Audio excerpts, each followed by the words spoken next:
Basically, what it comes down to is we're live. Welcome back, everyone, to the Project Gen X podcast. I'm one of your hosts, Alan Smith, along with... I'm the other guy, Big Dave. And on this episode, we are just kind of talking. We did two big episodes for you guys, with the 90s alternative playlist, as well as the fake bands. Fake bands. Which, thank you to, I forget, it was... the Society Owes Me a Gen X podcast responded on our Instagram. Oh, really? That Jordan Catalano's band was called Frozen Embryos. Oh, from My So-Called Life. I was like, That's right. That is what that was. Okay, yeah. Nice. Thanks, guys. We appreciate and they gave us a shout out too on their. Oh, I'm so literate when it comes to this stuff. On their Instagram stories, like they actually put a link up for us on there. Nice. So yeah, it's okay. Well, since they shouted us out, yeah, let's tell everybody about their podcast. I would have to go and look at it. I've listened to it. Don't get me wrong, I have listened to it. And for whatever reason, there are quite a few Gen X podcasts that I have listened to for one way or another. I think theirs, if I'm not mistaken, I can't remember if it's them. No, it is them. Because there's them. There's the Untitled Gen X podcast, which I do listen to. That's they're really cool. Of course, we got Gen X Grown Ups that we listen to. There's also and we annoy them from time to time. Over on our Discord and then there's the Gen X What Now podcast that's out there, and of course, and there's a bunch of other ones as well. But those four especially are ones that I have gone and listened to. What was the name of the one that just shouted us out then? Society Owes Me a Gen X podcast. Society Owes Me a Gen X podcast. Yes, go check them out. I think they are doing a deep dive into Little House on the Prairie right now. Yeah. They're kind of cool like that, where it's like, I don't know if because they just did the one where the blind school burned. Do you remember that? Yeah, and I was like, I remember that wrecking me as a kid in that, because it was a whole thing that Merlin Olsen's character, which he left the show to go do Father Murphy because after that, because his wife died in that fire along with Mary's baby. Yeah, and it was one of those I remember that wrecking me as a kid of oh my God, I can't believe they did that. So. Well, when it sweeps, there's got to be a they got to kill somebody, or or there's got to be a marriage. Something, yeah. It's one of those three. But what's funny is that I can remember all that stuff. It's like, wow, because I used to watch. I would sit on Monday nights and watch Little House on the Prairie with my mom. Okay, I can barely remember my name. Before we get into that reminds me. And I had this put together. I was going to do it on one of our final. We recorded both those episodes at the same time and put them out. We don't do it week to week, for those of you listening. Because, believe me, we don't always have the time to get together every week to do. So sometimes we have to sit down on a Saturday and pound out two or three of them. Three or four. Yeah, however many we can. But I had this, and I'm going to bear with me because this is going to take a little bit of time, but I'm going somewhere with it, okay? Oh, boy. All right. This is a list that I put together, okay? You and your list. Hold on. Here we go. Star Wars, Superman the movie, The Bible, Close Encounters of the Third Kind, The Empire Strikes Back, The Secret of NIMH, The Last Unicorn, Clash of the Titans, E.T., Star Trek the Motion Picture, The Black Hole, The Rescuers, The Black Cauldron, The Great Mouse Detective, Cinderella, Snow White and the Seven Dwarfs, Bambi, Lady and the Tramp, 101 Dalmatians, Sleeping Beauty, Darby O'Gill and the Little People, Swiss Family Robinson, The Jungle Book, The Aristocats, Pete's Dragon, Raiders of the Lost Ark, Return of the Jedi, The Karate Kid, Ghostbusters, Ghostbusters 2, Gremlins, The Man from Snowy River, Harry and the Hendersons. What? Hold on. Space Hunter, Adventures in the Forbidden Zone, Home Alone, Batman, RoboCop, Total Recall, The Private Eyes, Herbie Goes Bananas, The Flight of the Navigator, Flight of the Navigator, The Last Flight of Noah's Ark, Six Pack, Superman 2, Superman 4, The Quest for Peace, Masters of the Universe, The Wizard, The Fox and the Hound, Song of the South, The Muppet Movie, The Great Muppet Caper, Muppets Take Manhattan, Annie, The Dark Crystal, Mr. Mom, Ernest Goes to Camp, Ernest Saves Christmas, Indiana Jones and the Temple of Doom, Indiana Jones and the Last Crusade, Star Trek 3, The Search for Spock, Star Trek V: The Final Frontier, The Never-Ending Story, Back to the Future, Back to the Future 2, Back to the Future 3. I feel like you're just naming movies. Hold on. There's that. I'm going somewhere. The Goonies, He-Man and She-Ra, The Secret of the Sword, The Great Outdoors, Young Guns 2, The Karate Kid 2, The Karate Kid 3, Big, An American Tail, Labyrinth, Little Shop of Horrors, Adventures in Babysitting, The Monster Squad, Spaceballs, Who Framed Roger Rabbit, Die Hard 2, Beetlejuice, Dirty Rotten Scoundrels, Throw Mama from the Train, Short Circuit 2, Willow, Honey, I Shrunk the Kids, Teenage Mutant Ninja Turtles, Gremlins 2, The New Batch, Joe versus the Volcano, Robin Hood, Prince of Thieves, What About Bob, The Apple Dumpling Gang Rides Again, Ice Castles, Scrooged, and Titanic. If this is some kind of strange, elaborate way to rickroll me, I'm going to be hacked. Every single one of those movies are movies that I saw in the theater with my mom. Oh, really? She just celebrated her birthday, and I wanted to point out that all of those movies, the reason that I know so much about movies and the reason that I love movies so much, and I've talked about this before, my mom being pretty cool with it. Those are all movies that I went to the theater with my mom to see. Of all of those, the last one was Titanic. Was the last time her and I went to the theater, and that's the only one that I paid for her ticket to go see. Wow. Yeah, that's a pretty cool list. I know, and it's like I started thinking about that. I started just making a list and like stuff I remember. I was like, oh yeah, this and this and this. And of course, I had to go in and look at some stuff and be like, no, I didn't see that in the theater. Like Tron was one of them. I was like, oh no, I never saw Tron in the theater. I saw it when it hit home video. Yeah, I think a lot of us did. Yeah, and different things like that. There were several. Like I said, it was one of those things you look and you see. Like I had like Superman 2 and Superman 4, but I didn't have 3. I've never seen Superman 3 all the way through. Oh, really? Yeah, and so it was one of those like, but yeah, all of those movies were movies that my mom were like, hey, let's, you want to go see? Okay, sure, we'll go do this, and yeah, okay. And so, and yeah, like I said, when Titanic came out in '97, like it was later on, because the movie was in theaters forever. She said something about want to go see it. I was like, I'll take you to go see it. And so that was the last time my mom and I mean, she's still, like I said, she has a birthday. She's still around, But it's like, that's just, she hasn't been to the theater probably since then, Gotcha. to see a movie. My dad never goes to the movies. Like, of that list, I think there's 4 movies on there that I saw with him in the theater. And it's funny because the last movie that I saw in the theater with my dad was Star Trek V: The Final Frontier. I have seen 2 Star Trek movies in the theater with my dad. Six Pack was at Kenny Rogers. Yep. My dad took me to see that when we were living in, I think it was Michigan. What's funny is to go back and look that like Diane Lane is in that movie, and so is it Anthony Michael Hall? Yeah, that's one of the little kids. Yeah, and it's like, and it's funny that I did not realize that Diane Lane until years ago. I was flipping through the channels one night, and it was on like one of the movie channels or something. Like, I haven't seen this forever, and I was like, wait a second, I recognize her. That's if we like, wow, that's a really young Diane Lane. If we could find a copy of that movie, maybe that's one we should go over, do a little bit deeper dive. It's funny because I remember like going back and rewatching it. Yeah. I remember very distinctly loving it as a kid.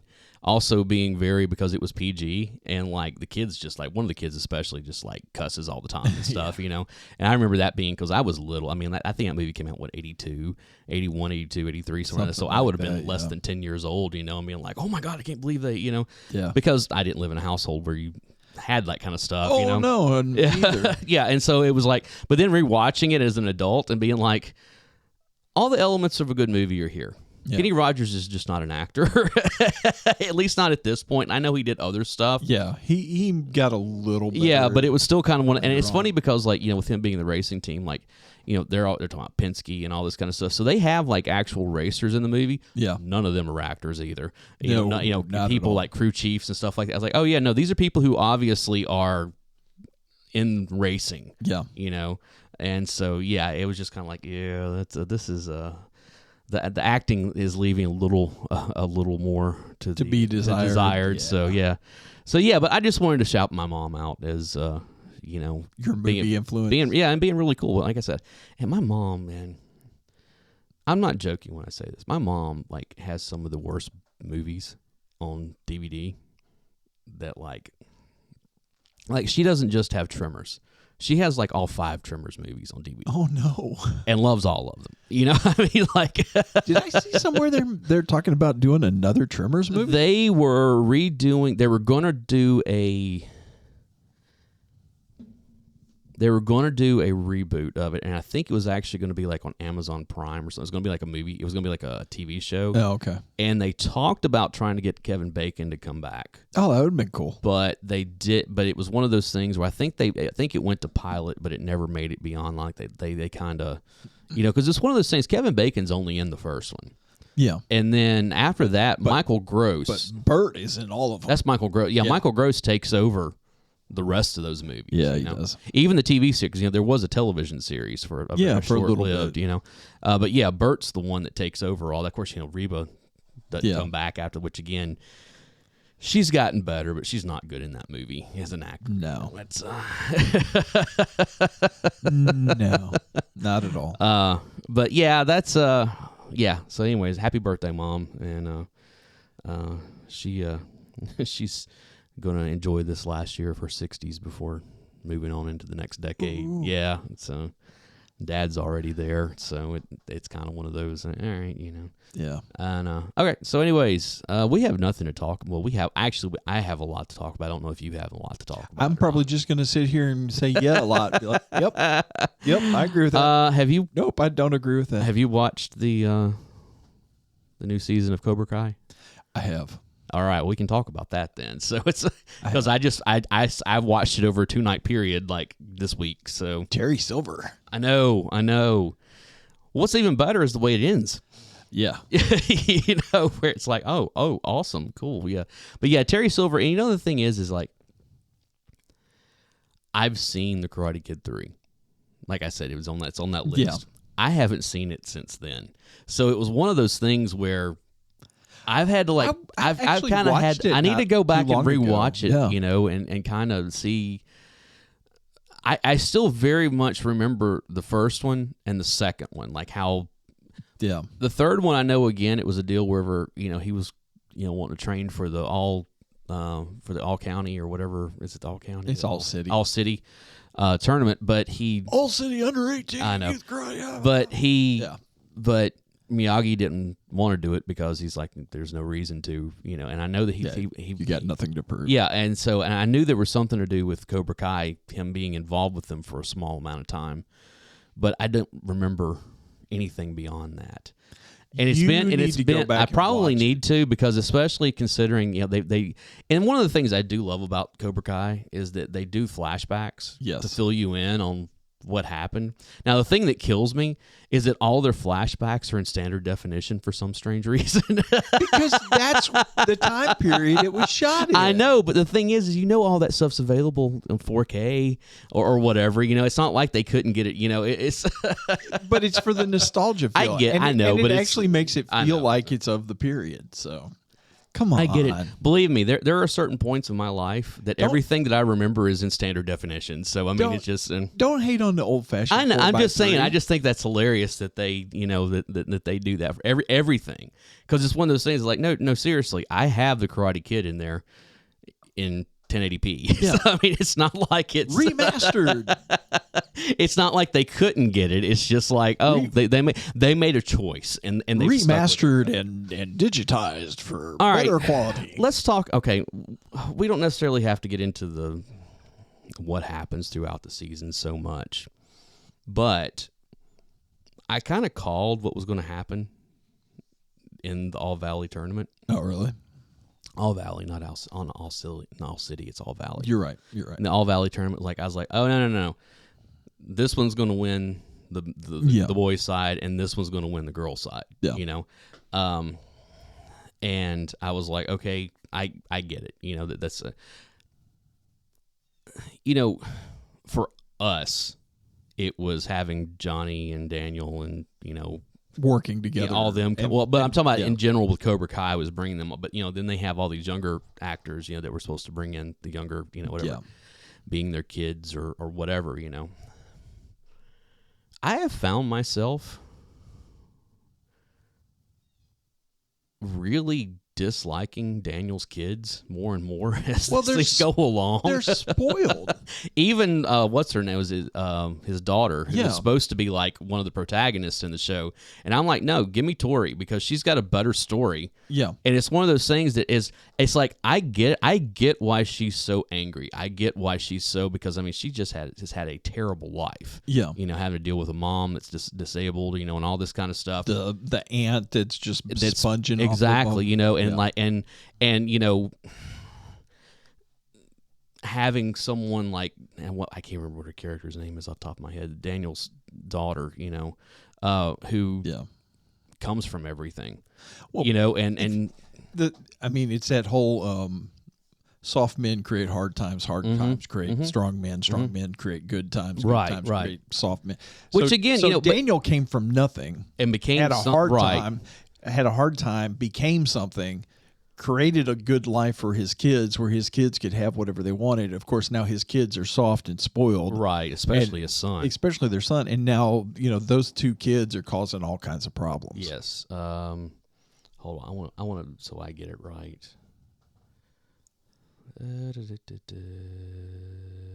is her name? Samantha. It's Samantha. That's right. Now, I love his wife, Amanda. Oh, yeah. Of course, she was Sheldon's twin sister in Big Bang Theory. And it's funny because like you start going through all of it, and especially through the first season where it's the whole Johnny's trying to figure out what he's going to do with his life because he's such a loser, and that kind of stuff. And then you get Miguel, who again came from nothing, he's living here with his mom and his grandmother, and came from Mexico, and all this kind of stuff. Once they start putting Cobra Kai together, it's all these outcasts that are like, okay. And it's funny to see like how alliances have shifted over time, going from Cobra Kai to Miyagi-Do to Eagle Fang. I love Eagle Fang. That is so awesome. And only Johnny. I know. It's well, there's that line in this season where they're in his apartment. And he's like, it's about Eagle Fang. He's like, you just made it up from these posters on your wall. I know that's all it is. But it's that kind of stuff where it shocks me every time we go. They do scenes in his apartment, and there's not like Asia blasting in the background. Yeah, I know. Somewhere. It's it's funny to see like the music that they do use. It's like, oh yeah, okay, yeah, I know that song. But yeah, you seeing like that those characters and how you had that pretty spectacular fight scene at the end of the first season. Yeah, at the school. The quote riot. Right, and then.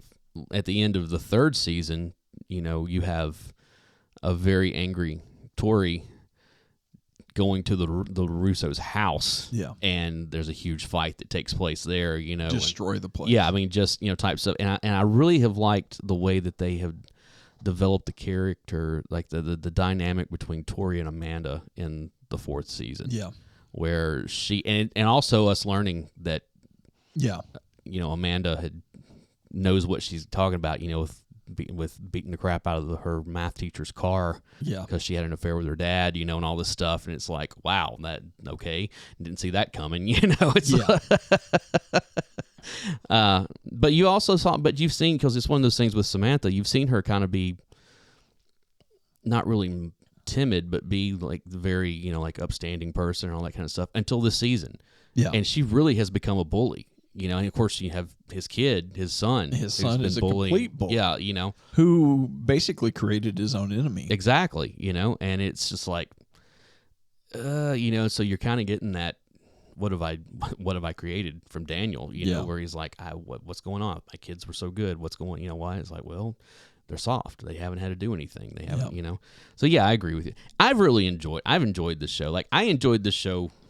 I didn't come to it until after like the third season or something, was like getting ready to come out or something like that. You're late? Once it switched from YouTube to Netflix. See, we have a friend who let us borrow her YouTube login, so we've watched every episode. Well, I'll admit that The Karate Kid was never my favorite of all those movies. That the 80s movies. Like, come on, there are other movies that I liked more. Like I've always liked the first Karate Kid. Yeah.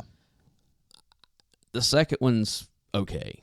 The third one, I can't even barely remember anything of it, and I never saw the next Karate Kid. I actually watched the Hilary Swank. You know, I watched the next Karate I Kid. never. It's not. Great. Yeah, I never even got into that at all. So it was kind of one of those when they said that they were bringing back it was going to be Cobra Kai. I was like, okay, yeah. Especially there was in the early 2000s this whole internet thing about how the Karate Kid was like that Johnny Lawrence was actually the hero of the story, about how Daniel LaRusso came in and part of that was it was How I Met Your Mother. There was a whole thing, and then there was that sweep the leg Johnny. That from We the King. Yeah, and which actually came before the How I Met Your Mother. Yeah, I know, thing. but there was that episode of How I Met Your Mother where it was Barney's birthday, and they were going to get William Zabka to come, and they were talking about he was like such a big fan of Cobra Kai. Yeah. Or of Karate Kid, but when they said something to him, he was like, "No, Johnny was the hero of that." Everybody's like, "What?" It's just like, and because they were really good about kind of being in touch with a lot of internet culture and stuff and bringing it into the show. Exactly. That's probably How I Met Your Mother was the first place I ever heard the term cougar used. Yeah. And and that was what's her name, Jane Seymour. It was which is funny. Have you watched Be Positive? No. Do you know what I'm talking about? I know the show. I think I tried to watch one episode and I was just like, nah, I can't do this. Let's put it this way. We're switching. Before we switch over to that, I was not on board with Cobra Kai in the beginning because I was like, I don't need another update of something from 30 years ago, whatever, blah, blah, blah. And then I watched, I was like, actually, no, this is really good. It's really good. And I like what they're doing here because it's not hero worship. It's everybody's messed up. Yeah. Everybody's got problems. Exactly. And it is that whole, especially the first two seasons, was basically Daniel was just being a complete ass to everybody around him. Well, he always kind of was. Yeah, I know. I mean, he was an entitled little shit when he came. I know he was upset because of what happened with his dad. Well, he was from Jersey. He already had a mouth on him. Right. He was always smart. Right. Wisecracking and all that. Mom. And I love his mom. mom was always having to take him down. I know. So. And it's the thing, like now when she has appeared on the show, it's like, oh no, I love her. Yeah. I love her so much. So anyway, I love Cobra Kai. Dave loves Cobra Kai. Go watch Cobra Kai if you're not. It's all, there's 4 seasons of it. Episodes are like half hour, 45 minutes at the most. It's worth it. And you can sit, like I said, you'd sit and binge the thing in I did the first I got into the show right before the last year when the third season. Yeah, what came on Netflix, and so I binged through the first 2 seasons in no time whatsoever, and then when the third one came in, I was like, okay, I got this, and then the fourth one was just released and was right at the end of the year. I think it was the 31st. Yeah, when something it dropped. like that. Yeah, and I finally got around to watching it this week, and I watched it over like 2 nights in just a few hours, so it wasn't that big a deal. Yeah. What I was going to get to. You were going to talk about Be Positive, but yes. Let me tell you about a little show that I have accidentally backed into that is evidently getting ready to drop more episodes on CBS proper. Okay. But one of the things I got for Christmas is CBS, whatever it is. CBS, the Paramount Network. Paramount Plus. Yeah. And they were evidently having a package deal, so I got, Showtime also. Because they're the same company. Yeah. So for Christmas, I got a 6-month subscription to those two, and I found this little show that's on CBS called Ghost. And it's a half-hour sitcom with it. Yeah. I have not watched it yet. You know what? Hysterical. That show is actually on HBO Max. Oh, is it? Yeah. Because it is a Warner Brothers production. Okay. It's that whole thing with like Friends is on HBO Max because it's what Warner Brothers would produce it, but Ghost is on there also. So. It's absolutely hysterical. Okay. Basically, I know it's got the girl that was in iZombie. I didn't even realize that was her. That's her. Without the white hair. Yeah, I know. Basically, this couple that live in downtown New York, an aunt dies, and she inherits the aunt's house, and they're going up there to redo the house and turn it into a bed and breakfast. And she ends up having a small accident, hits her head, and now she can see ghosts. And this place is infested. Yeah, it was one of those shows that when it premiered earlier this is the first season of it, correct? If I'm not mistaken. Seasons. It's got 2 seasons. Are we sure about that? Because I watched both seasons over. No, one season. Is it one season? Yeah. It's just got a lot of episodes. There's only 14 episodes of it right now. I mean, it's still in its first season, but it's been picked up for a second because it's already listed on. Yeah, I binge watched it over Christmas. It is absolutely hysterical.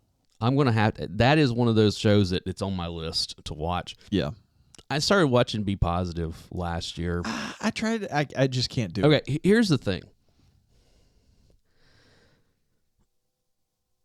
It's this year is its second season. Okay. Yeah. For those of you that don't know the premise of the show is that Drew Dunbar, he's going through a divorce and he finds out that he's in kidney failure. He's going to have a transplant. Yeah. And he runs into this girl Gina that he went to high school with that he hasn't seen since like they got out of high school. And they, it's kind of, I believe they're at a wedding, if I'm not mistaken, or something. And like, they kind of like reconnect and they're talking, they're kind of like blah, blah, blah. And it's one of those things, they kind of rekindle their friendship. And so she's like, she basically, it's that whole, he's like, it's be positive, I got to find somebody who's be positive and blah, blah, blah, and that kind of stuff. She's like, hey, I'll be positive. And so she volunteers to give him a kidney, so it's one of those things that the first season deals with all of that. Like it's him going through dialysis and she winds up coming and living with him. And, she works at a retirement home she drives her bus and just does different stuff around, and that kind of stuff, Yeah. And it's just kind of it kind of goes through. You got these, with her dealing with that and him dealing with the people that are at the hospital for the dialysis and this. Anyways, so the end of the first season, it culminates in him getting the transplant, and I was kind of like, okay, I know they can't really draw this out over a long period of time, like several seasons. I mean, they could, but especially since it's one of those things that. They go through all the medical stuff of, is she actually compatible? Is she... And we're back again. Because just as we get started again, the batteries died. We were operating with new equipment in here, and apparently it does not like me talking about Be Positive. So, let's move along. Quick, hold on, real quick. So they refocused. They went from Drew to Gina.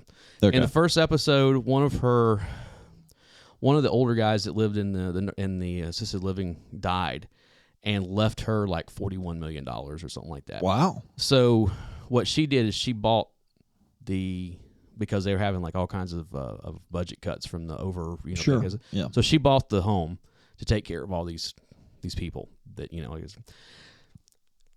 me tell you who the inhabitants of this assisted living facility are. It's Linda Lavin.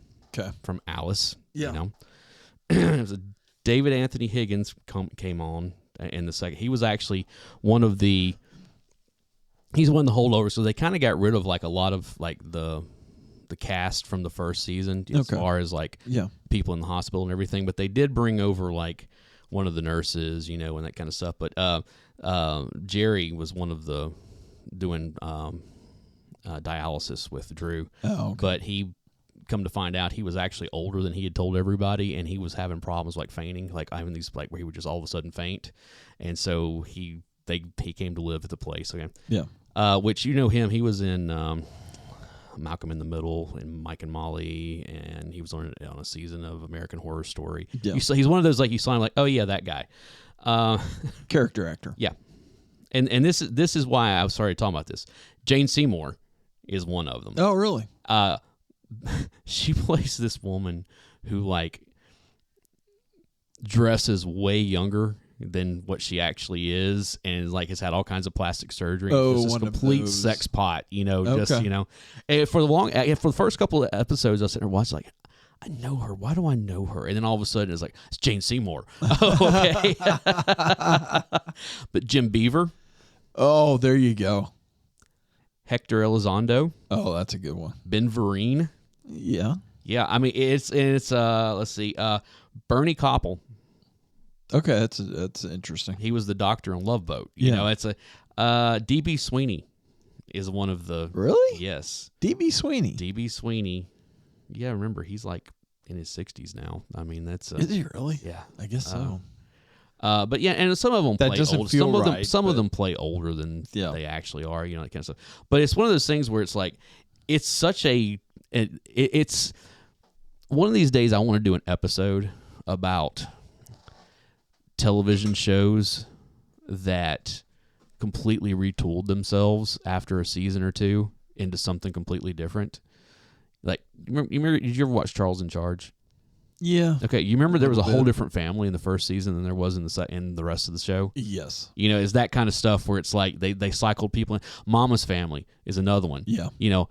Vince's kids they disappear after the first season and they bring Bubba on. Yeah. And they also, Betty White left the show as did Rue McClanahan because they were both going on to do the Golden Girls. And so it's one of those things where they had this complete retool of these shows that started off as one thing and became something else, But yeah, it's a cute show. The first season's it's up and down. This second season has been pretty good, and I'll be honest, I love it more for the old people than I do than I care about Drew and Gina and all that stuff. So Yeah, I get that. yeah. Now that we've talked way too much about that show, I'm trying to think if there's anything else that I've been watching here lately. Have you watched any of 1883 yet? No, I have no desire to watch that. Really? No. Oh, we can always talk about Yellowstone because we just finished that. So 1883 is not bad. Luckily, even Tim and Faith. actually, Tim is not bad in the show. I don't mind him, and he actually doesn't pull me out of the show too much. Okay. I believe him as that character. Okay, Faith, on the other hand, it's a little different. Luckily you don't see a whole lot of her on in the scenes. I mean, she's got some scenes, but it's either Sam Elliott and that crew, or it's Sam and Tim. Okay, but it's focusing mostly on Tim's character's daughter. In fact, she's kind of the narrator voice throughout the show. Okay. And she has the worst Southern accent of anybody I have ever seen on any of these shows. That's always But she's not a bad little actress. Is it like... No, it's terrible. Is it Vanderbeek bad, or is it like... You know what I'm talking from Varsity Blues. I mean, come on, that Texas accent. That's kind of one of the worst Southern accents I've ever heard. This is almost like... I don't want your life. No, this is almost like Cotillion, Georgia Southern accent. All right. And the family in the show, in the narration, is from Tennessee. Okay. They're coming over. They're moving Oregon from or wherever they're going to. They're doing a real life Oregon Trail. So yeah. How many of them was going to die of dysentery? So far we've had thieves that have killed a bunch. We've had a river crossing. Okay, so they're going to Oregon. So how are they going to wind up in Montana? Evidently, they go through there because that is not the most direct route. They started out in Fort Worth. Okay. So they went from Tennessee to Texas, right? And now they're going from Texas to Oregon. The story actually picks them up in Fort Worth. Okay, because he took the wagon and the horses and rode those to Fort Worth. And then his family took the train from Tennessee to Fort Worth, where they met up, and then they're doing the trail from there. Okay. Well, I'm all right. I really love Yellowstone. Again, a show that I came to. Yeah. Like late. The first 3 seasons were already available for me to stream. Yeah. And so I had to wait for 4. And welcome to the party, pal. Yeah, I know. I've done that on plenty of things where I've not watched the first couple seasons of something and then caught up on it and then had to wait like everybody else. But how did you think? How did you feel about season 4 of Yellowstone? It feels like they're doing a bit of a reset, so they can get back into. It feels like this season kind of spun out of control a little bit, and they took Beth's character and kind of maybe did a little too much with it. Beth is a great supporting character. Yeah, not a lead. She's not a lead, and it's nothing against her. Because she's a great actor. She really is. I love her. That character's not exactly a lead. And let's be honest, she's not a likable lead on top of it. Like, I like her on a certain level. Like, I love to see Beth just go completely crazy on somebody. But that is not somebody I would ever want to hang out with. I mean, that's to quote her own words. Yeah. She's the tornado. Everybody else is the trailer park. But it feels like, and that's in everything in her life, though. That's not just business. That's not just whatever. That's everything. I feel like good thing Rip is the way that he is, you know. Yeah, he's the which only I love them together. I'm glad they got married. He's the only one that can handle her. Yeah, it feels a little bit more like a reset, right? To kind of put those characters back on the path they're supposed to be on, right? And getting back to more of the political chess game, right, that you've got going on. I'm really interested to see where they take Casey's character. Man, you know, that talk about a character that got put on the back burner this season. Yeah, I mean, just really put on the back burner. And also his little cryptic. You know, I saw the end of Us. Is he talking about him and his wife? Is he talking about? I think he's talking about the Duttons. The Duttons. Myself. Yeah, I mean, it's just because something that was said early on about when he's talking to his friend who's going to, you know, be his guide on Dream Walk, was, you know, God doesn't give people to people that don't deserve them. Right. You know, they're so I don't think they're talking about the end of him and Monica. Yeah. Which I love them. I love her. I mean, I think they're talking about the end of the Duttons. I can see that. And I think, you know, John has kind of alluded to that some. Because there's been several, like this season, with him getting involved with the mayor race. No, what's her name? Race. The the political. Yeah, it's Piper Perabo plays it, and it's one of those things again where it's he sees something in her, like he saw something in her, not she's on the right path. Or she's adjacent to the right path. She just got off of it and needs to get back on, type thing. He can see why she's doing it, right? But she doesn't understand exactly why because she doesn't know what she's fighting for. And that was the whole thing. Like everything that he told her when she came to the ranch, and all the way down. Like when she left, she was like, "You guys, you love this." And he's like, "Yeah, that's And, and she's going through this whole, bubble. She says something about, like the general ecological, like, oh, the Earth's going to blah blah blah. And he's like, "No, I get that. One day the Earth's going to get rid of us. The Earth's going to shake us off, but it's going to go on. It's going, it's going." He's like, "You're right." Yeah, and even like when he's talking to the judge later, he said, he says something. The judge is all like, "We got to bring things back." And like, for my grandkids, he's like, "They may not be here." He's like, in 100 years, this place will be overgrown with grass, and the humans won't be here any longer.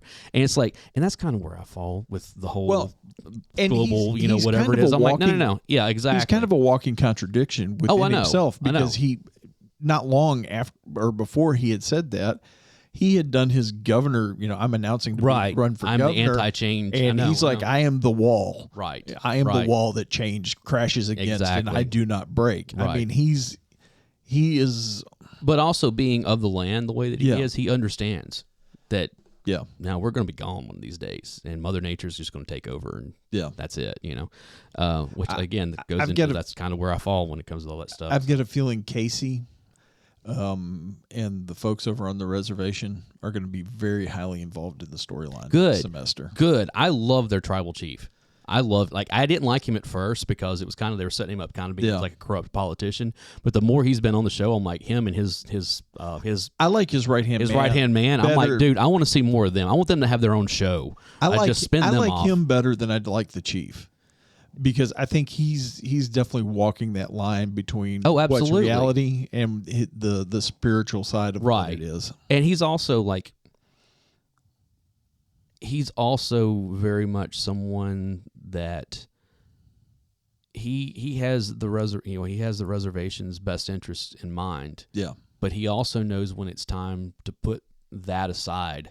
Yeah. And say, okay, look, what's best for the reservation, or is making sure that all this stuff outside of it is taken care of. Yeah. Where it's one of those things where he has no problem again walking that line of all of the heritage and everything, but also saying, sometimes you got to side with the white man in order to get shit done. It's like, kind of, and he's not like contemptuous about it. He's not, he's like, look, he's very pragmatic about very it. Much, and he also recognizes, especially like with Casey, and even with John Dutton a little bit, where it's like, they're not bad people.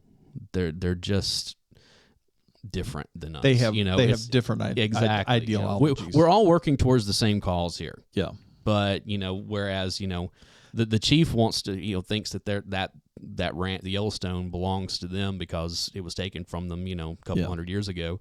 And it's one of those things where we want to have control of the Yellowstone. And Dutton, again, is that wall where it's like, no, you don't understand. This is my family's home. This is, I'm wondering you have two families fighting over the same thing. And then you introduce the outsiders. I'm wondering if we're not going to find out in 1883 that maybe there was more of a symbiotic relationship between the Duttons and... Well, we got that preview. That flashback. Yeah. Where they came to bury... one of their elders. Yeah.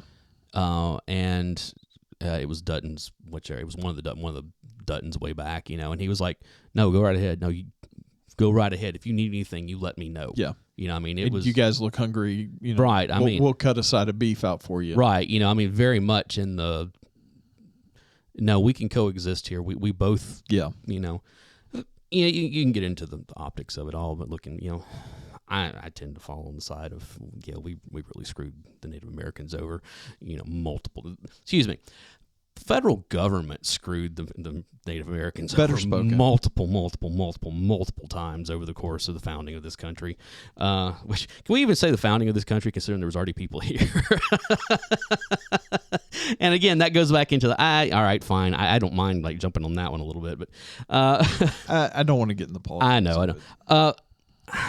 I'll be honest. I kind of found the finale a little anticlimactic. Very, especially considering what happened in I think we needed a breath. Right. And I think the ending of this episode with the wedding, it kind of getting fired and being her getting fired, she basically had the wind completely taken out of her sails.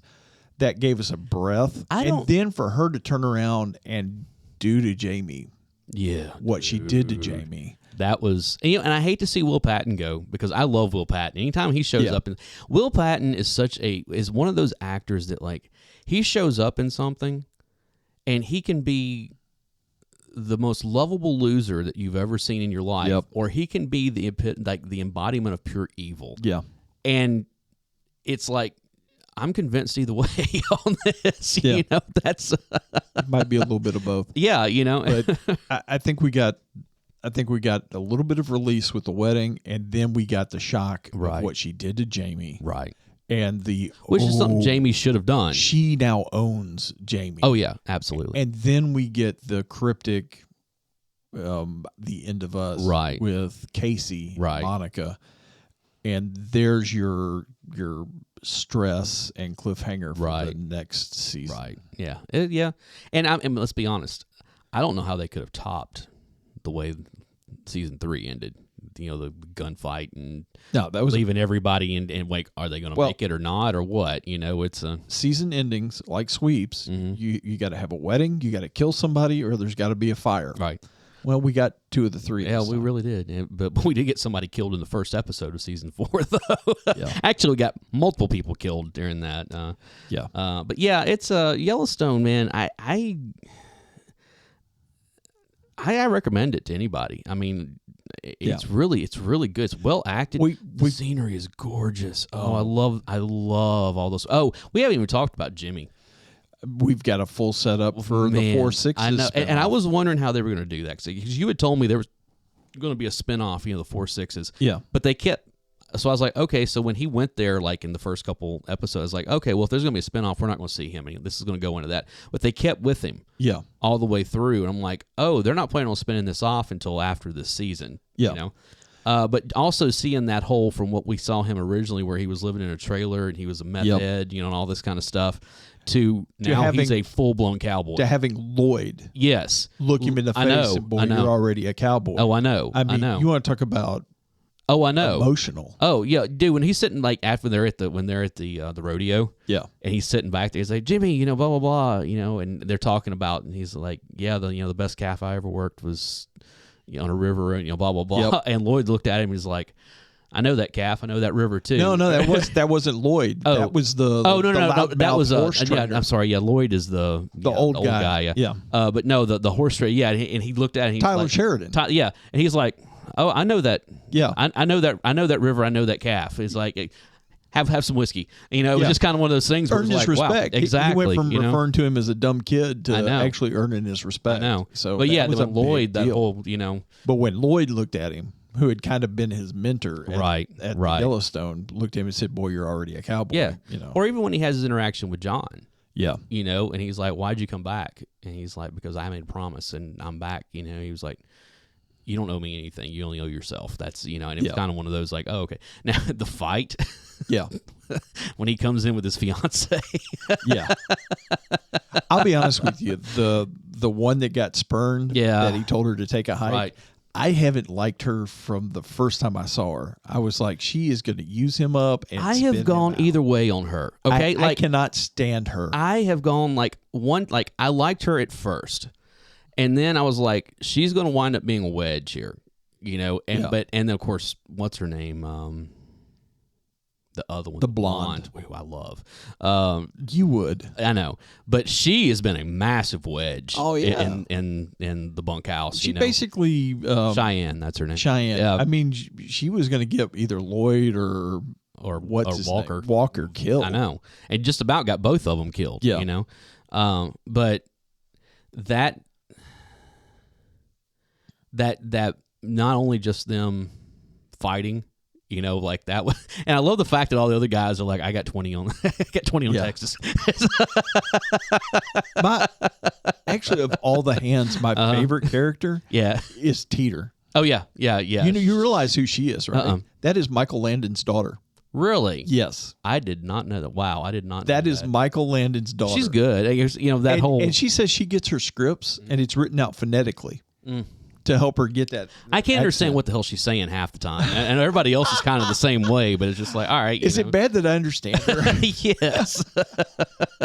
Because that's like one of the running jokes, and there's like, what is she saying? Are you getting this? Is this, you know? Because there's a whole thing, too, with the Wrangler, you know, where like when he first meets her, they're talking about, oh, so you're from Texas. Huh? Well, that ain't Texas. That's Arkansas. You know,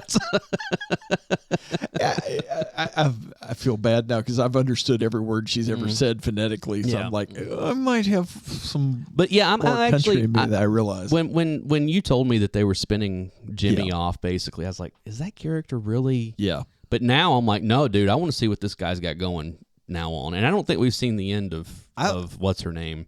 Because, you know, she was standing there when they drove off. She wasn't standing there. She was sitting in her truck parked at the property line. Well, that's what I'm talking about. She was. That's what I meant. But, you know, I was like, I think she's probably going to go to Texas and cause some problems. It wouldn't surprise me. Yeah. So barrel racers. Yeah. You know, it's funny because I went to a guy that I know from college moved to Montana years ago. Yeah. Okay. And so he's got a podcast now. It's called the Entropic Podcast. The what? Entropic Podcast. If you knew Tommy, you would understand. Okay. And him and one of his Tommy Edwards, not Tommy Holt. Okay. Yeah, different. I was not that say. Tommy. Different Tommy. That Tommy still lives here in Nashville. Fun Girls from Mount Pilot. Girls from Mount Pilot. No, Tommy still lives here in Nashville, but the Tommy Edwards moved. Yeah. You know. He and his guy that does the podcast with is from Montana. It is a cowboy. I mean, like, grew up on the rodeo, legit, like circuit, you know, all that kind of stuff. You know, in an episode a little while back, he was talking about that, and he said something about barrel racers, and Tommy was like, you know, the only thing I know about barrel racers is all the stuff they talk about on Yellowstone. And he stops and he goes, I want to say that I know some really great people who are barrel racers. And then proceeded to say, what you've heard is probably true. So I didn't know that was whatsoever, because obviously I have nothing to do with rodeo, but I was just like, okay, so that's because that was even a joke, like when she first came on, was like, or before, you know, when Jimmy was first getting into, you know, doing rodeo, and Lloyd made some joke about buckle bunnies. Yeah, well, about barrel racers and, you know, living with a barrel racer and their 3 dogs or whatever it was, you know, and just, So, that's... I mean, the only thing I really know about it, you know, I worked for a couple of different Western outfitters here around town. And when people walk in, you can tell whether, you know, whether this is a tourist. Right. And then you sell them all the really expensive, flashy junk. Absolutely. Or whether, you know, you've got someone who actually works on a farm. A farmer. Right. One of the guys around here, and then you're selling them, the stuff that they need to work on the farm around here. Last forever, yeah. And occasionally, like when PBR or something like that. Right. Because I worked at the outlet. Yeah. That's where you would come over, because you needed gear. But you didn't have the money to spend on it. A lot of times we'd get the hands and all that. They would come over to the outlet, and you could tell that they were legit. Right. If they walked in, they had a eagle feather in your hat. I'm not talking about a turkey feather. I'm talking about eagle feather. You gave them all the respect in the world, and you helped them out because there's only one way to get an eagle feather, and that's to have it given to you. Right. Right. Yeah, and that's and again, that's a whole world. Yeah. That most people don't know anything about. And it was something I had to learn. Exactly. While I was there. So yeah. So those guys that get on those 1,000-pound bulls and ride those things first. I personally know somebody that was a bull rider. Even a horse, man. A horse can stomp you to death in seconds. Right. It was funny because they're insane. A mutual friend of ours had another friend that was a bull rider. Yeah. Okay. And I remember meeting him, and this is 20 plus years ago, and us all getting together for a birthday deal. First time I'd met him. Yeah. And it was so funny because and it's always kind of been this way with me, where I would show up for something, and somebody who was a farmer or very country, and I'm not talking about urban country. I'm talking about actual from that grew up doing stuff. Real country. For whatever reason, they've always loved me. I mean, just I think a lot of it was, let's see what this crazy city boy is going to do, because I was like that for so long, and that was kind of the whole deal there. We hit it off immediately, whereas I remember later in the evening, we were walking across. This is way back whenever 8th Avenue South was still a really rough area. Oh, yeah. And so it's 1:30 in the morning, and we're walking wrough a really bad neighborhood to go down and pick up more beer, that kind of stuff. And I'm just I was drunk, and we were laughing, and whatever. It was me and Eric, and we were walking through there. And I looked over, and I made some comment to some people that were sitting over, or whatever. And he grabs me. He's like, "Come on, let's get out of here." I was like, "I ain't nothing. They're not going to do anything." Whatever. He's like, "Boy, you're crazy." I was like, "This coming from the guy that jumps on a 1-ton bull? I don't even want to hear about that." Yeah. Yeah. I was like, I may be crazy, but I'm not psychotic. Okay. I'm telling you, that is a different breed of human. I know. And Eric is a great guy. He went on the last time, I haven't seen him in a while. Yeah. Last time I saw him though, he was involved with both, or had got involved with the Shriners Circus, which is wonderful. Okay. I know, but no, he became a clown, a rodeo clown. Oh, okay. Yeah, and no, that is a different breed of human. Yeah, exactly. That's completely and I was just like, okay, because those are the guys that keep the cowboys safe, and they've got, those are the people that will throw themselves in front of a 2-ton bull to keep it from stomping somebody else to death. Exactly, and that's one of those whoa. That's a whole nother level. That's a whole nother level of crazy. Yeah. Yes, it is. That is where you go. That completely obliterates that line between brave and crazy. Okay, that is. You don't make fun of rodeo clowns. No, those guys are actually those are the real heroes of the rodeo. Exactly. So, but just to know somebody that would put themselves on a 1-ton animal and try to ride it for 8 seconds is, I'm like, I've done a lot of stupid stuff in my life, a lot of crazy stuff. Mm-hmm. That tops anything I could ever come up with. So. Yeah. Yeah. Oh man, anything else that we I know we're missing something. This weekend, the new Scream movie, I'm actually going to go see it tonight. I'm kind of looking forward to it because I'm interested to see where they're going to go with it. Don't spoil it for me. I won't. I haven't even had a chance. I haven't got a chance to go to the theater since we went to go see Halloween Kills. Yeah, you've missed so much. I know. You haven't seen the new Ghostbusters. You haven't seen the new Spider-Man. Both of those are well worth seeing. Well, I'm sure, but worth seeing. I also had to put $1,200 worth of brakes and tires on my car. So. Last Night in Soho was really good. Yeah. I'm trying to think what else came out the last part of the year. I still haven't seen Antlers yet. I haven't seen that one yet either. I wonder if that's out. That might be out on digital video by now. I don't know. I don't know. It's funny because some of these movies, it's funny how fast movies make it from the theater to digital. Yeah. And even home like Blu-ray or whatever now. Yeah. Because I've talked about this on here before. I'm on the new season of Rental Return, talking about my time working in a video store. Yeah. And of course, some of the other people there, like the only person I met was the guy that's hosting it. And I didn't meet him. We did a Zoom call, and we recorded an interview over that. But all the other people on there, of course, everybody's from different parts of the country and worked at video stores at different times. So it's interesting because there's this one dude that worked in a New York. I think it was Times Square's video or something like that, back in the mid 80s. So it's talk about a rough neighborhood. Yeah, but it's one of those things of him talking about some of the cool people that came through, and all that kind of stuff. Yeah. He worked from there all the way through the 90s, and he talked about Quentin Tarantino was one of their customers, and how he would come in and they would just talk movies. It wasn't anything it was just no, we're just going to talk movies, and that kind of stuff. And, and it's kind of cool to get this, but it's also one of those things thinking about oh yeah, I remember when a videotape used to cost $90. That was, it was one of those things where you couldn't just go to Walmart and buy the newest movie. 6-pack. Well, the newest movie. Yeah. I'm talking about movies, not the video, the blank cassettes, Yeah. And so it was one of those things that, you buy a couple of dozen movies at the videos, at the store, and put them out for rental, and you're hoping they don't walk off before you get your money back. Yeah. Because you've got hundreds and thousands of dollars invested in this thing. And I remember that there were, at the video store I worked at, there were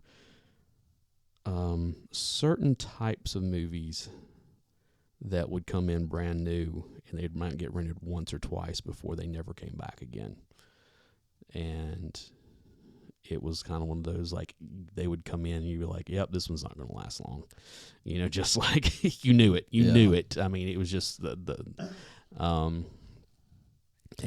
talking about movies from that back room? No, I'm not even talking about that. I'm talking about I'm talking about main floor movies that were actual new releases that came out that were made.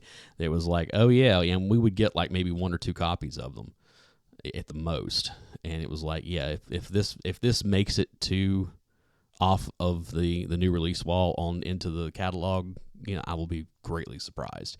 Yeah, and it almost never ever. Was I surprised? So it was. That's never good. No, and but go check out Rental Return Season 2. I've got story. There's a whole lot of really great stories on there from different people. I think there's. Now, are you just on one episode, or you spread out? No, but basically what they did is that they had a season. I'm spread out over the entire season. I'm on every episode. But how long just kind of depends. Because it's one of those things where they had this questionnaire. They basically went down, and asked, what was, how did you get the job, or what was your, I think the first question was what was your experience with video stores before you started working there? Yeah. And so, it's all that kind of, and so it's one of those things you get all these perspectives from different people, different ages, and different, time frames, and one of them was I know one of the questions that we haven't gotten to it yet is, do you remember DVD? Coming in, which is one of those things I left right before DVD hit. I remember people coming in and asking, well, you guys gonna carry DVD? And of course I was Laserdisc just bombed heavily, not that long ago. I doubt they did. And within a couple of years, DVD had taken over VHS like it never existed, So it was kind of interesting to see that happen, but I wasn't actually in the store when it happened. The only reason Laserdisc bombed as bad as it did is because it was the same size as an LP. There was that, and it was also so expensive. Well, it was expensive. That had a lot to do with it. But the video quality on those things were pretty good. Compared, yes. Now, it's because it was standard definition. It was just like DVDs were standard definition. Yeah. But they were a digital copy, which means that they did not degrade over time. Right. So what you saw the first time you watched it is what you were going to see the 100th time you watched it. Yeah. The biggest thing with DVDs that I remember that really sold me on them, besides that, was the fact that it had all these extras. Yeah. Oh, you mean I get to see I get to see like deleted scenes, The bloopers, and or whatever, have commentary like from the director or the actors, and that kind of stuff. And a lot of that went to the fact of like Quentin Tarantino or Kevin Smith or somebody like that I was really into. I was like, no, I want to hear them talk about the movie. I want to hear them talk about this and that, And that's one of the things I love about Kevin Smith's releases even now is that, like when Jay and Silent Bob Reboot came out, there's like 3 hours of stuff on there. Yeah, that's behind the scenes. I mean, I enjoyed it until you got to the Lord of the Rings trilogy, the super. Yeah, well, extended. I don't care about those movies anyway. So, but yeah, I know the super extended thing that was like each one of them was like 4 or 5 hours long, and then it's just like, oh my god, it was literally 4 discs. Yeah, I know. In the thing, or for maybe, one movie, or maybe it was for 5. one movie, and it was 2 discs for the movie, right? And then like 2 or 3 DVDs just for all the extras. Exactly. And that's a little overkill. I bought them. I know you probably watched them all. Yeah, multiple times. Not multiple times. It actually kind of burnt me out on the extra. Right, and that's one of the things now that like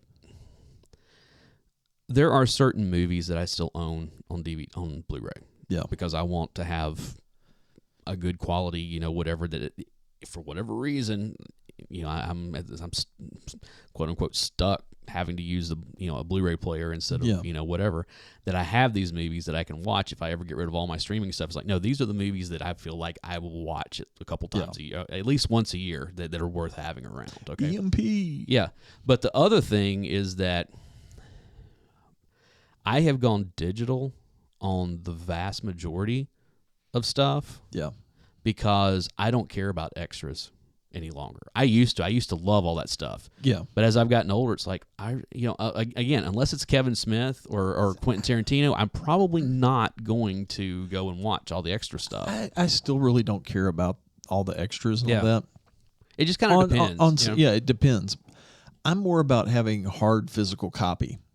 Right. Because the biggest thing that was digital space. Stuff. I mean, that's the biggest thing. It is the biggest thing. And that's why, I have a nice terabyte hard drive that's full of movies and stuff. But that can fail. It can. But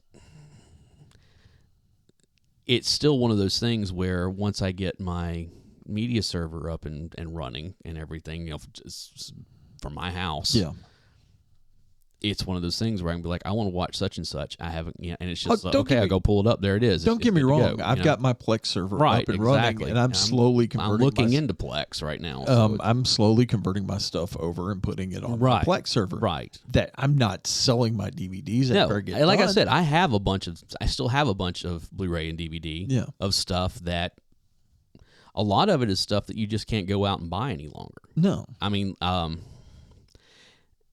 and we've talked about it the old Gen Xer in me goes hard copy, hard copy, hard copy. We've talked about this before, that I'm actually we're getting ready to have a couple more podcasts on this network, and one of them is one that I've been working on for a long time that deals with a lot of like those teen movies from the late 90s and early 2000s. Yeah, I know I'm an almost 50-year-old man, but I still love all that shit. Okay, because you're actually I'm a 14-year-old girl at heart. I know. Okay, so it's I'll admit it. I say it, but it's like you're the ugliest looking 14-year-old girl I've ever seen. But it's fun. It's funny that how many of those movies are not available anywhere. They're not on Netflix. They're not on any of the streaming services. They're not even on Tubi or any of that kind of stuff. Because they were throwaway movies. Exactly. And so it's one of those things where before, like years ago when I made my list of these are the movies, I actually tracked down all of them on DVD. And had physical copies of all of them. Well, as time went on, I'm like, well, some of this stuff, like Clueless, is readily available anywhere, so I don't need a hard copy of this any longer. But the stuff that's hard to find, like Strangeland, Idle Hands, different stuff. Wait, you have a copy of? I have a copy of Idle Hands. I need. Different. A few movies. There's this one movie. There's this one movie called Trojan War that is in this thing. Yeah. That was never available on retail DVD. It was in you remember how Warner's used to have their print on demand service? That's the only way you could get it. Gotcha. In a physical copy, and I have yet to be able to find it in public domain anywhere. And so it was one of those things that I wound up buying it not from Warner because it wasn't available there any longer. Yeah. I wound up buying it from a third party who had purchased it from there. Yeah. And I wound up paying a lot more money than I wanted to for it. Yeah. But that's the only way to get that movie. And that movie is never leaving my collection because it's impossible to come across. I've got a question. Okay. All of these teen movies, Yes. do you actually store them in a trash can properly? Fuck off. Okay. Just like, With the rest of your trash movies? No, I don't. So it's I just here we go. Since we've been talking about it, I just finished a rewatch of The OC. Like, just finished it. Okay. Yes, folks, that was what you just heard was my eyes rolling. I loved The OC when it was on television. Okay, and it's funny because like the first season I had rewatched 2 or 3 times, like back in the day when television on DVD first became a thing. Yeah, I remember getting that and rewatching it. After I'd watched it in live, but I'd never gone back and rewatched seasons 2, 3, or 4. And what got me doing it is that Rachel Bilson and Melinda Clark have a podcast called "Welcome to the OC Bitches" that they're doing an episode by episode deal, which is kind of fun because it's on HBO Max. I feel like I should cancel my subscription. Yeah, no, but see, because it's a Warner Brothers. It was a Warner Brothers property, but so that's on there. But also, this podcast is on HBO Max, and so it's one of those things of going back and like listening to that. And all that stuff really kind of got me. So I started watching it. Well, it was one of those things that they're like barely into season 2 on the podcast. And I was like, I'm not going to go for years watching an episode a week or whatever with this. So I wound up just plowing through the entire thing. And I forgot just how good that show was. And I know you're like, whatever. I think I might have to find like an enamel pin of Oscar the Grouch for you so that you can live in your garbage can of trash TV and movies. If nothing else, and of course I have all of these, if I gave you if I gave you a copy of all 5 of the soundtracks that were released on this, actually, if I gave you a playlist of music and didn't tell you what it was from, I'm sure the music is decent. Music is amazing on this show. I mean, it's like it's like this.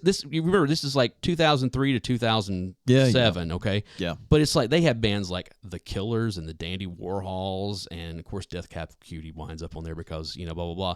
But it's one of those things where you start going down the line. U2 premiered one of their songs on there. Gwen Stefani premiered one of her songs. The Beastie Boys premiered one of their songs on there. Movies and television that have had amazing soundtracks, but the movie or the television show itself has been complete and utter trash. It is what it is. Sometimes the soundtrack is the only redeeming quality to a property. The soundtracks are amazing to this thing. And I've always said that. I mean, I've always said it.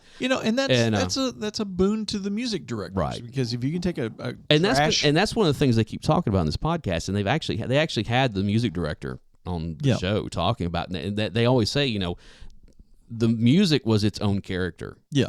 On this thing. But if you've got a trash TV show that nobody would watch this thing. I love how you just ultimately you're like, it's just a trash TV show because it's something you wouldn't watch. It's I'm not saying it was high art by any stretch of the imagination. All I'm saying is if you got a trash property like the OC, you can put a really good soundtrack over it and kind of polish that turd. Anyway, I love it. I'm getting ready to do, now that I'm finished with that, I was like, okay, what am I going to read? What am I going to watch now? So I was looking through HBO Max again, what's up? Dawson's Creek is on there. And you know what? I decided I'm not going to rewatch that one. Really? Yeah. That is completely surprising to me. Did you ever watch? You never watched Dawson's Creek? Yes, I did watch. Oh, you did? Yeah, I watched it. Have you watched all of it? I've watched the majority of it. Yeah, okay. I don't remember. I don't think I watched it to the very end. Yeah, well, the ending's one of the most bummer endings of a show ever. So I'm glad I didn't watch it. Yeah, I mean, I'm not going to lie. I watched it for Joey. I don't blame you. I mean, let's be honest.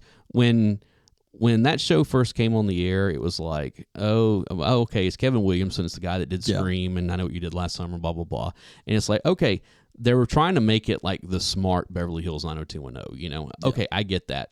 But at the same time, it was like, hey, who is this Katie Holmes person that I've never seen She's before. the only reason I watched that teen Scooby horror movie that had like the what was Disturbing Behavior. Yes, I love that movie. That's the only reason I watched that movie. Great soundtrack. Was to go see her. Yeah, part of the reason I watched it too was because of that. And I love her in that movie too.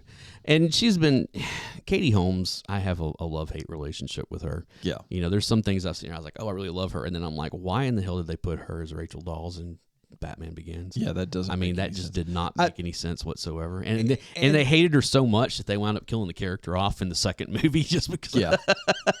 Even though it was somebody else playing her. Yeah. Now Michelle was cool and all that, but I actually like her better in the what show is it that she's in right now?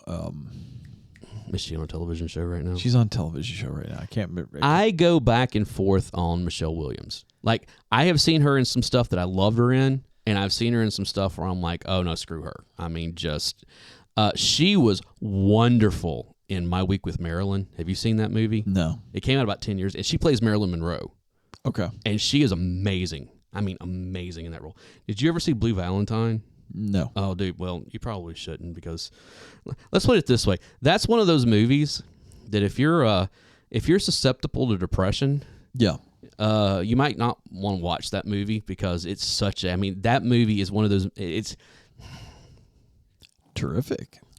It is the equivalent of, it's the equivalent of listening to Drive-By Trucker's Decoration Day album when you've been off your meds for a couple of weeks. Ooh. And things are just not going very well. That is not good. And again, I love that album. Oh, no, it wasn't a TV show. It was Venom. Oh, yeah, she was in Venom. Yeah, I know she's in. Yeah, she's good. And I love her in that. it's funny because it's one of those things that she rolls with it. It's one of those things like, okay, obviously, we got an Oscar winner here. She can do, quote unquote, better work. Yeah. And she's probably here for the paycheck, but she's not just phoning it in. She's done a lot of weird. Yeah, well, she was in Halloween H2O. Yeah. I mean, she's been in a lot of stuff. She has done some really good stuff. It's like she's almost gone more art house. She really has. And that's Dawson's Creek. I'll tell you this. They actually kill her character at the end of Dawson's Creek. Gotcha. Yeah, but that's not even the bummer of it all. Yeah. They finally resolve the love triangle. Oh, really? Yeah. Joey wound up with Pacey. As it should have been. No. You don't think so? No. I watched 6 seasons of that show to see Dawson and Joey wind up together, and then she winds up with Pacey at the end. I was pissed. That was never going to happen. I was pissed. And it's just Dawson was too crybaby about everything and whiny. That was never going to happen. And Dawson was too good for her, is what it was. Pacey was damaged. And I like Pacey, don't get me wrong. I can't believe we're talking about Dawson. He was broken. He was moody. I know. He was depression ridden. And she could fix him. And she could fix him. I mean, this is the most That's realistic. what I'm saying. Dawson was too good for her, is what it came down to. It's the most realistic relationship of any TV show we've seen. It could be. Of course, she ended up with the guy that she's going to end up divorced for him. Like I know, 5 years from. with his baby and and he's deadbeat dad and all that good stuff. So, and he's probably got some other. I can see why you're upset about it now. But so I decided that I'm going to rewatch Greek, which is a show you probably have never seen. No, but it was of all things, it was on ABC Family. Okay, back in, I think it came on like 2007. Okay, and it's set inside the Greek. It's weird. It's set inside the like the fraternities and sororities on this imaginary campus. But it's really kind of cool because of the dynamics between different characters. It's this one kid's coming on campus and his sister is. Anyways, we can go ahead. Pause for a minute. Sorry. This works. Yay, we're back again. Okay. Sorry about that. That's all right. Hey, yeah.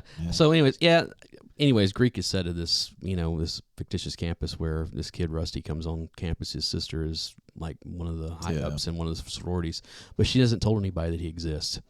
And his whole thing, he wants to join a fraternity. Yeah. And it's kind of him going through the process in the first couple episodes. and then him finally becoming a part of Capital, which is kind of like the party camp, the one on campus. Yeah. And it's really it's one of those things. It's a good show. So like I said, it was on ABC Family, which is like Freeform now or whatever, which is kind of strange. But it was funny because it became a big show for them, and it was funny because they would always talk about a different kind of family, type stuff. Yeah. And but it's a cool. You know what I miss about ABC Family? 13 Days of Halloween. They still do that on Freeform. Yeah, but they don't. I know, do but the I know, real. They had like the Linda Blair Most Haunted Places. Yeah. And now they're just doing like movies or something. I mean, they would actually do like paranormal stuff Yeah, and. Well, they had to counterbalance the 700 Club, so it was like I like the cheesy ghost hunting shows. I do too. So we're getting ready to run out of battery on our thing again here. We better go. I know. So, but I know we have rambled on about television shows. Probably none of you care about, but yeah, I think Greek is actually available on Netflix and Hulu both, if I'm not mistaken. It's well worth. I mean, it's a fun show if nothing else, and there's some characters that you'll wind up loving by the time it's over. So nice. Guys, thank you for listening to us ramble for a while. We're going to be back. I'm working on something that Dave's not really happy about. Well, I won't say you're not happy about, but you're not looking forward to. I'm not excited about it. We're going to bring Barry back for another episode. You're pitting me in a trivia game against a guy who runs trivia games. Yeah, well. I'm hey, at least I told beginning. you what this is going to be about, so you can. You did? Yes. What's it about? I'm not telling you right here, so we'll talk about it off it. But so you're going to have to come back. Those of you that are listening to hear what's going on, we're going to bring Barry back, and we're going to put Dave and Barry against each other. And you're going to listen to Dave lose miserably. Yeah, well, we'll see. So it's going to be. You're doing this to just horribly embarrass me, which is what you do. Do you really need me to horribly embarrass you? You do this most podcasts. So, anyways, guys, go check out our Instagram. Check out our Discord. Check out our. I guess Facebook is still going. I've been posting some stuff over there. Yeah, not a lot, but apparently we got taken down or something over there, and Facebook has got some weird terms of service stuff with their podcast, which is why we're not actually listed on their podcast stuff. Yeah. But yeah, go and check out all that stuff. There's links in our Facebook is not playing nice with us. No, they're not right now. And so come to Discord. That's right. You can also go to our YouTube page because all of our stuff's up there as well as our playlists and everything. So yeah, Discord is really great if you want to come and talk to us. Instagram even, because I pretty much have taken that over. Hey, if you're on Instagram and you haven't come over to our Discord yet, why are you waiting? Exactly. You need to do both. And if you're on Discord and haven't come over to Instagram, you need to do that also. So and that's all Alan. I know. I'm pretty much running and I'll be honest, I've been a little lax on mine here lately with it, but we're getting through the holidays. We're into the depression months. Yeah, well, I don't know. It's not that bad. We're now in we're now in the football playoffs, so it's this is part. I both love and hate the NFL playoffs. I love it because it's so exciting, but I hate it because that means football's almost over. Yeah. So it's all right. Yeah. College basketball season is there you go. Up and running. If you're into that, so why wouldn't you be? I just never have gotten into college basketball. I used to be really big in the NBA at one point, but I just never could. This done right back in the 90s. I mean, it's a but I'm from Kentucky. I know. So it's in your blood. Yeah, you got blue running in your blood. Exactly. So anyways, guys, thank you so much. I am Alan Smith. I'm the other guy, Big Dave, and we will see you next time. See you.